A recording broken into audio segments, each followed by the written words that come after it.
प्रियजनहरू र आत्मीय मनहरू, यो सापटी पैसा सापटी दिने कुरा यति चाहिँ नि नराम्रो कार्य रहेछ। यो एक किसिमको चाहिँ नि मूर्खता नै रहेछ कि मैले यही महसुस गरेँ, अनुभव गरेँ।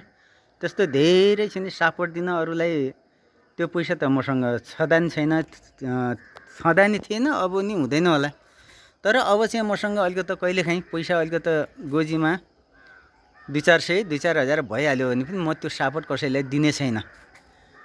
किनभने यो निकै चाहिँ नि हानिकारक हुँदो रहेछ। यो सापोर्टले गर्दाखेरि राम्रै मित्रता भएका राम्रै आत्मीय साथीहरूसँग चाहिँ नि साथीत्व खतम हुने, साथीहरूसँग चाहिँ नि बोलचाल बन्द हुने, तितो मुख हुने र न्यास्रो अनुहार हुने, यो मैले अनुभव गरेँ।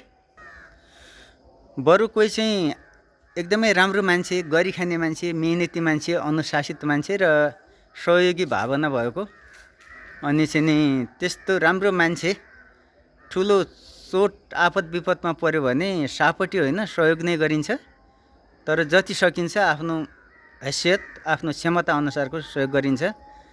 2-4 हजार हुनसक्छ, 2-4 सय हुनसक्छ, 10-20 रुपियाँ हुनसक्छ, 5-10 रुपियाँ हुनसक्छ, 150 होला होइन, 10-15 हजार होला, जति सकिन्छ त्यति चाहिँ सहयोग गरिन्छ। त्यो सहयोग चाहिँ सापटीको रूपमा होइन, त्यो कहिले फिर्ता नमाग्ने गरी सहयोगको हिसाबमा सहयोग गरिन्छ राम्रा मान्छेहरूलाई।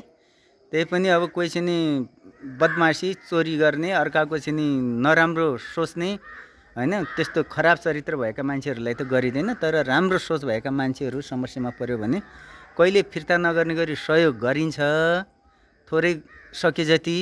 तर सापटी दिने काम चाहिँ गरिन्न। त्यही भएर कसैले पनि मसँग पैसा सापटी मागेर आफू पनि लज्जित हुने र मलाई पनि लज्जित पार्ने काम चाहिँ नगरिदिनु होला भन्न चाहन्छु। हस्, धन्यवाद, नमस्कार।